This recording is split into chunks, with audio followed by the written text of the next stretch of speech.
Estás agradecido con Dios, dale un fuerte aplauso porque Él es bueno. Porque su misericordia hasta el día de hoy nos ha abrazado.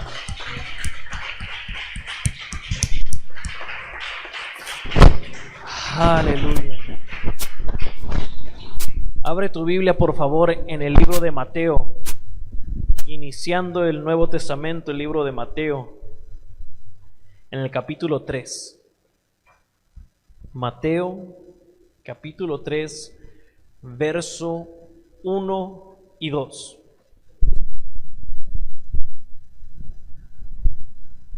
Cuando lo encuentres, di arrepiéntete. Arrepiéntete, santo, eso. Vamos a voltear con el que está a un lado y dile arrepiéntete.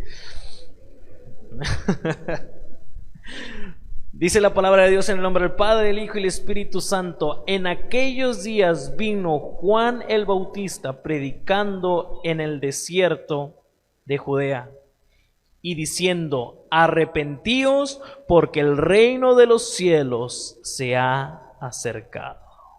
Vamos a leer el verso también, el 3, dice: pues este es aquel de quien había hablado el profeta Isaías cuando dijo: voz del que clama en el desierto, preparad el camino del Señor, enderezad sus sendas. Entonces, para poderte sentar, tienes que voltear con el que está a un lado y dile arrepiéntete. Mi hermana Iber está guardando su sana distancia, no le voy a decir a nadie que se arrepienta, no se preocupe. Pero no, ya pueden tomar su lugar y vamos a glorificar a Dios escuchando el mensaje de Dios. Aquí estamos hablando de el inicio del Nuevo Testamento tal cual como nosotros lo conocemos. Y en el capítulo 3 nos menciona esto: en aquellos días, y en aquellos días está hablando de un tiempo más que cronológico, de un tiempo, de una temporada o de algo que estaba sucediendo en esos días. ¿A qué se refiere con esto?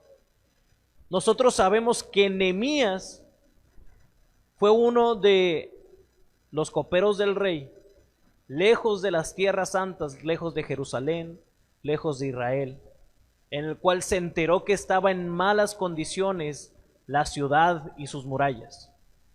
Y Dios puso ese sentir en su corazón, y al saber que estaba así la situación, se entristeció. ¿Por qué estaba desolada la tierra de Israel o Jerusalén? Porque años atrás, tanto los profetas le habían dicho al pueblo que si no se arrepentían de sus malos caminos, iba a venir juicio sobre ellos. Es decir, si no dejaban las cosas de los otros pueblos, las costumbres de adorar a otros dioses, Él iba a permitir que otros pueblos se adueñaran de Él. Y así lo hicieron. Varios pueblos se adueñaron de Jerusalén y destruyeron la ciudad, y todos sabemos que en los tiempos de la guerra es terrible cómo le pasa a un pueblo. ¿A qué estamos hablando? En que quemaban las casas, destruían sus murallas, los hombres de guerra los mataban, las mujeres eran tomadas para esclavitud, tanto de prostitución como de servidumbre, y los jóvenes eran hechos esclavos para hacer trabajos forzosos. Y esto no solamente había pasado aquí, sino que podemos ver que desde el tiempo de los jueces era un círculo que el pueblo de Israel vivía. ¿De qué estoy hablando? De que Dios los sustentaba, Dios los cuidaba, pero ellos se iban con otros dioses. Dios quitaba su bendición y su protección de ellos, caían a manos de un pueblo, y cuando eran esclavos, ellos clamaban a Dios, y Dios en su amor y su misericordia por su pueblo los rescataba con los jueces. Y terminó el tiempo de los jueces y empezaron los reyes: Saúl, David, Salomón. Salomón en su máximo esplendor como reino, pero justo cuando se lo dejó a los hijos es que los reinos se dividieron y las personas empezaron a buscar cada quien su interés y se olvidaron de las promesas de Dios. Y en ese tiempo de los reyes hubo profetas, Y esos profetas los podemos ver en el Antiguo Testamento como profetas mayores y profetas menores. ¿Y cuál era la profecía de la mayoría de estos hombres? Arrepiéntense, regresen su corazón a Dios de sus malos hábitos y sus malas costumbres, porque si no vendrá juicio. Y el pueblo no entendía, entonces la profecía es: vendrá juicio sobre Israel porque no se han arrepentido. Y tal como lo profetizaron, sucedió. Isaías lo había profetizado. Y el pueblo de Israel, o Jerusalén, había sido desolada, y Nehemías escuchó años después de que era todo lo que hacía. Y justamente cuando fue creciendo en el desierto, el Espíritu Santo se apoderó de él y lo ungió de tal manera que lo llevó al desierto a predicar en el río Jordán, a todas las provincias que estaban, a todos los pueblitos. Es decir, si nosotros tenemos aquí el mar del Pacífico, entonces empezó a predicar en Tijuana, en Rosarito y Ensenada, toda la región que estaba colindando con el río. Y justo cuando predicaba, decía: en aquellos días, en días donde los hombres no conocían a Dios. Y como no conocían a Dios, ¿cuál era su naturaleza? Estar apartados de Dios. Nosotros podemos conocer actualmente a hombres que no reconocen a Dios en sus caminos, que ni siquiera pronuncian el nombre de Dios, y en sus labios solamente hay blasfemia y maldición. Ellos no conocen a Dios, por lo cuanto están alejados de Él y su vida es ruin. Y Juan el Bautista en estos tiempos se levanta y dice la palabra clave: arrepentíos. ¿Qué es arrepentíos? Es mataneo. ¿Qué es mataneo? Eso es una separación de la palabra después de pensar. ¿Qué quiere decir arrepentíos? Que tú piensas, razonas las cosas que estás haciendo y entiendes que estás mal. Cuando un hombre entiende que está mal, tiene dos opciones: o cambia sus acciones para ser mejor, o simplemente hace como que no entendió y sigue igual. Estas son las opciones de un hombre: o se arrepiente para bien, o simplemente ignora el mensaje. Juan el Bautista había llegado a esos tiempos donde los hombres no tenían comunión con Dios y les decía: arrepiéntense del camino en el que van, den la vuelta y diríjanse hacia Dios. ¿Y cuál era el acto simbólico para poder declarar que estaban arrepentidos? Anunciaban que eran pecadores. Es decir: sí, soy un pecador, estoy mal delante de Dios. ¿Esos hombres tomaban, violaban, robaban? Tal vez no, pero estaban lejos de Dios. Y al estar lejos de Dios, vivían en pecado. Y por eso Juan les decía que se arrepintieran y que el reino de los cielos se había acercado. Y nos menciona aquí una cita de el libro de Isaías, el capítulo 40. Y si ustedes ven el libro de Isaías, era un libro que constantemente el profeta estaba declarando para condenar, para decir que si no se arrepentían iban a ser juzgados. Pero justamente en el verso 40 les da una esperanza, una salvación. Y esa salvación no era Juan el Bautista. Aunque fue declarado que iba a haber un hombre que en el desierto iba a declarar el camino del Señor e iba a pedir que corrigieran su camino, Juan no era la salvación. Y esto es algo que debemos de entender, iglesia, que nosotros hemos sido preparados y adiestrados y nos hemos preparado para predicar el evangelio y anunciar a todos aquellos que están en pecado que regresen su corazón a Dios. Pero tú y yo no somos la salvación. Nosotros somos el instrumento para llevar el mensaje, como fue Juan. El Señor habló de nosotros, de la iglesia que iba a estar prevaleciendo en los tiempos difíciles, y esa iglesia somos nosotros, pero nosotros no somos la solución ni la salvación. Sabemos que el que es la solución, la salvación, es Jesús. Y nosotros es lo que presentamos. ¿Y cómo lo presentamos? No lo vamos a presentar solamente con las palabras, sino con nuestra vida, diciendo, ya no somos nosotros, es Cristo en nosotros. ¿Cuántos dicen amén a eso? Es por eso que Juan anunciaba que iba a venir un hombre mayor que él, pero él no era el Salvador. Es la misma forma que nosotros tenemos que predicar, que Jesucristo viene por su iglesia. En un abrir y cerrar de ojos seremos tomados y arrebatados, y nosotros declaramos que la salvación es Él. No le vamos a decir, ven a la iglesia para que ya todo sea bonito, porque he visto hermanos que han entrado aquí, han aceptado a Cristo y han tenido las pruebas más difíciles después de aceptar a Cristo. He visto a hombres que aceptan al Señor en su corazón y de repente, de tener una familia estable, empieza a haber problemas en la familia, porque al enemigo no le agrada que tú tomes las riendas de tu vida para ponérselas a los pies de Cristo. Y esto es lo que hacía Juan el Bautista, los llevaba a enderezar las sendas, y es lo que tenemos que hacer nosotros. Por eso es que él bautizaba en el Jordán, para que ellos fueran salvados. Ahora nosotros entendemos que el bautismo de Juan no es el que practicamos nosotros.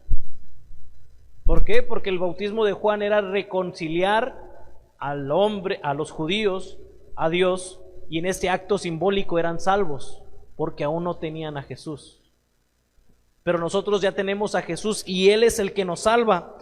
Y justamente cuando estaba en el desierto y predicando fuera de Jerusalén, vinieron estos hombres que conocían la palabra de Dios, la Torá o el Antiguo Testamento.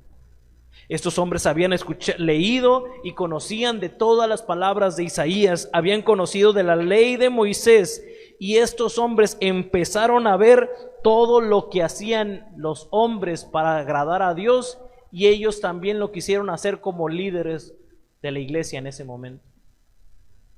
Lo vemos en el verso 7 y dice, al ver que muchos de los fariseos y de los saduceos venían a su bautismo, le decían, generación de víboras, ¿quién os enseñó a huir de la ira venidera?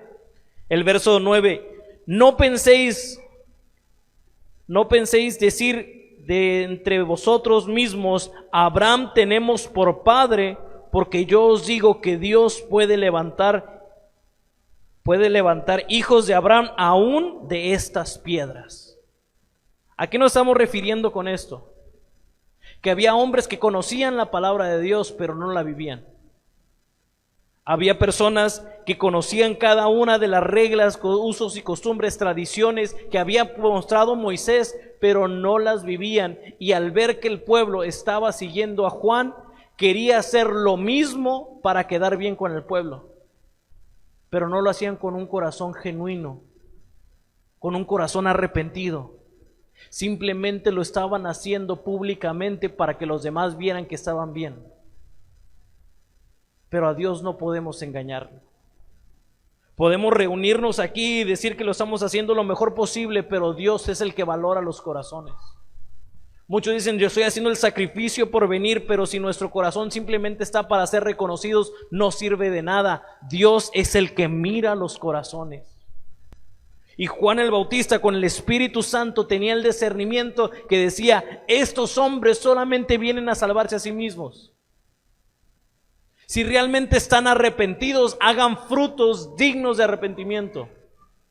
Que hagan las cosas bien delante de Dios, no solamente públicamente para que los demás hombres los alaben.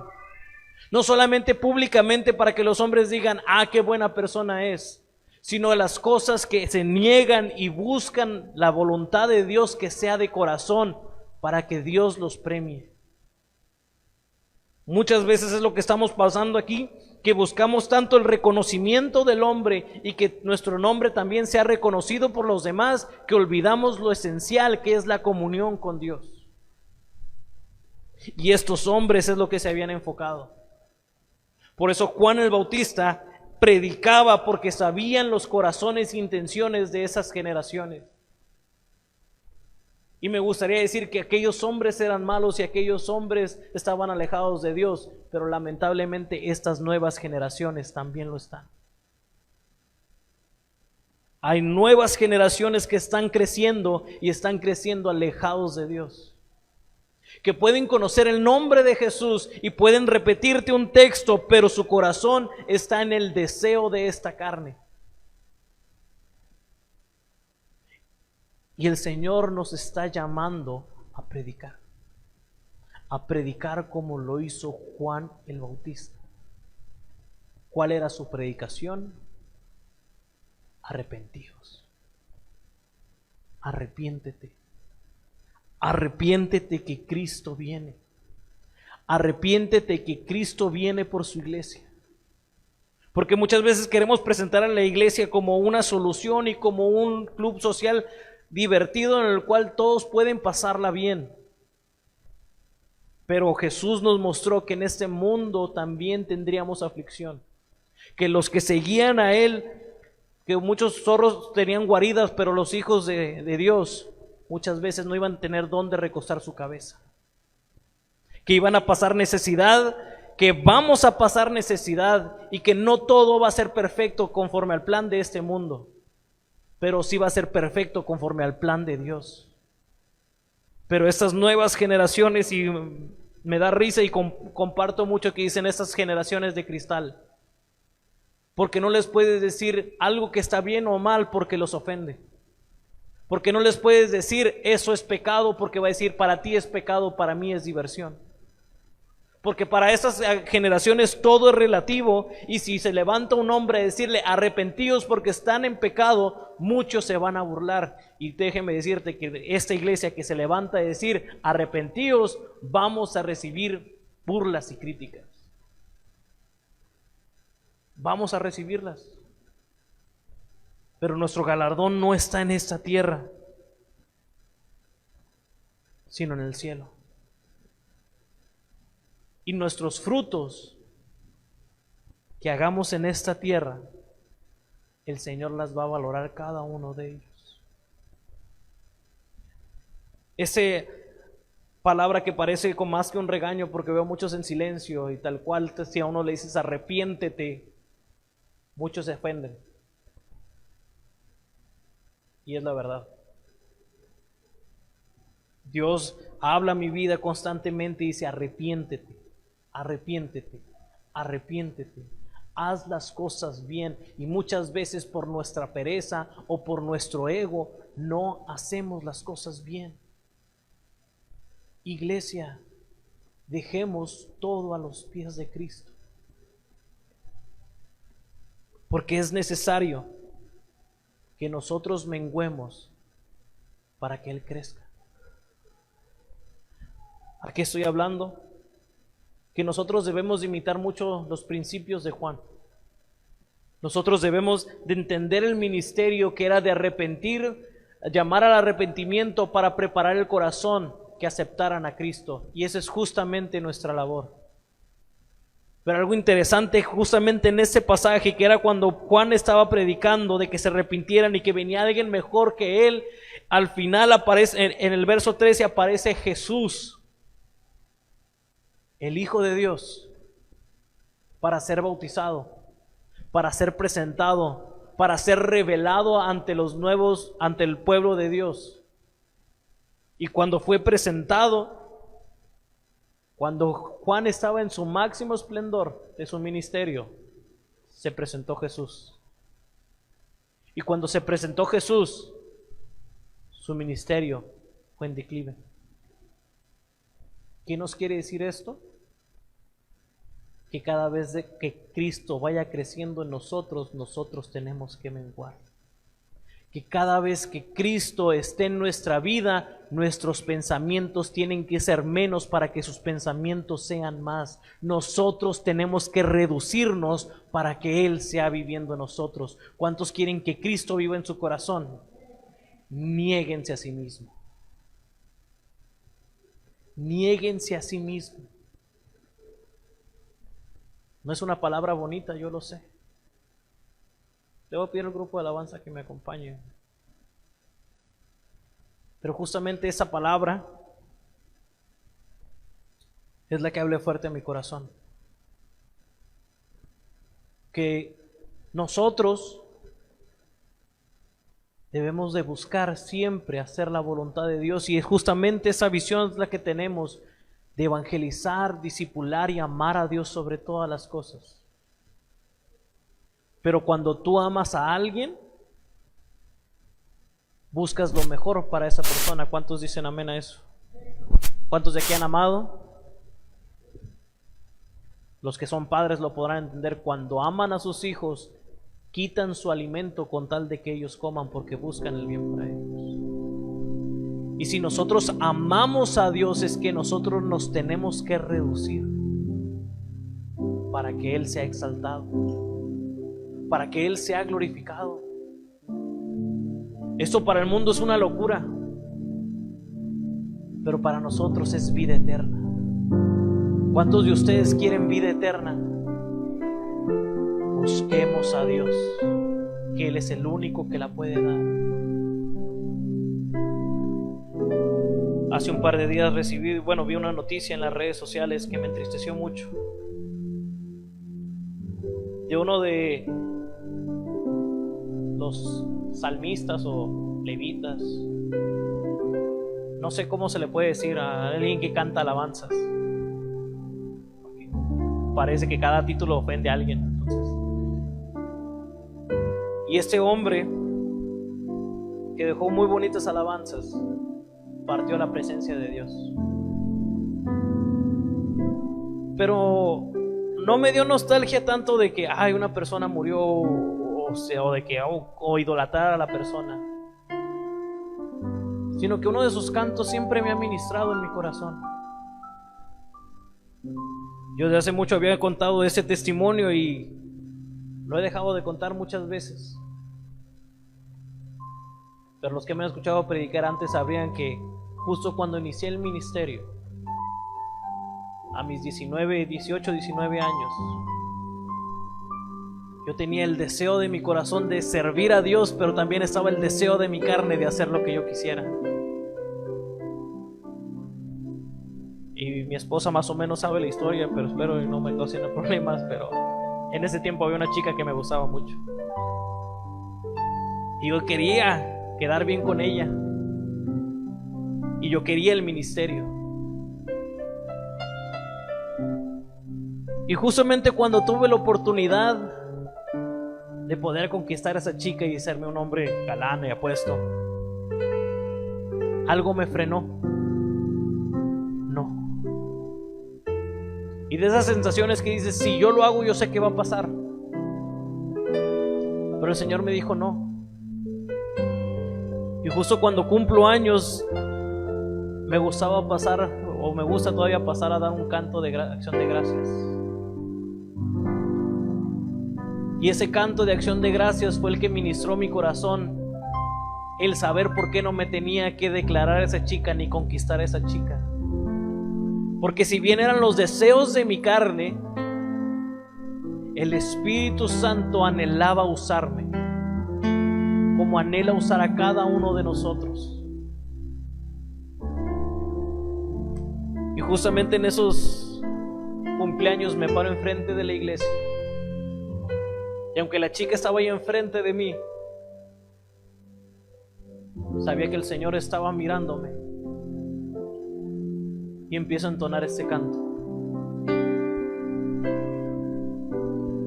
Yo quiero más de ti.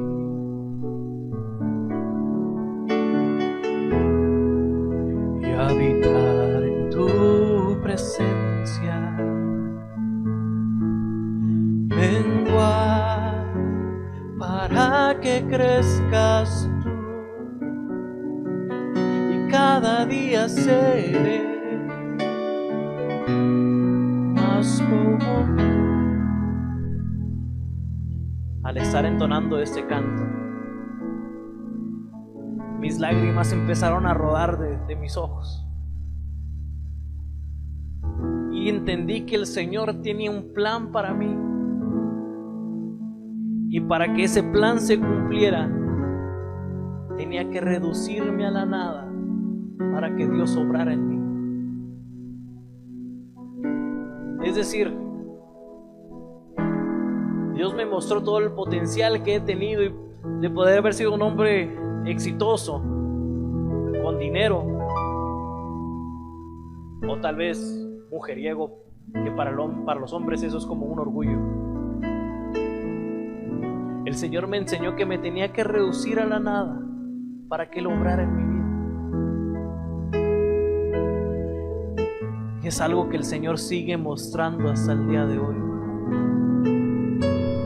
Eso es la palabra que Dios tiene para ti. Yo te quiero usar como usé a Juan. Yo te he planeado para un ministerio.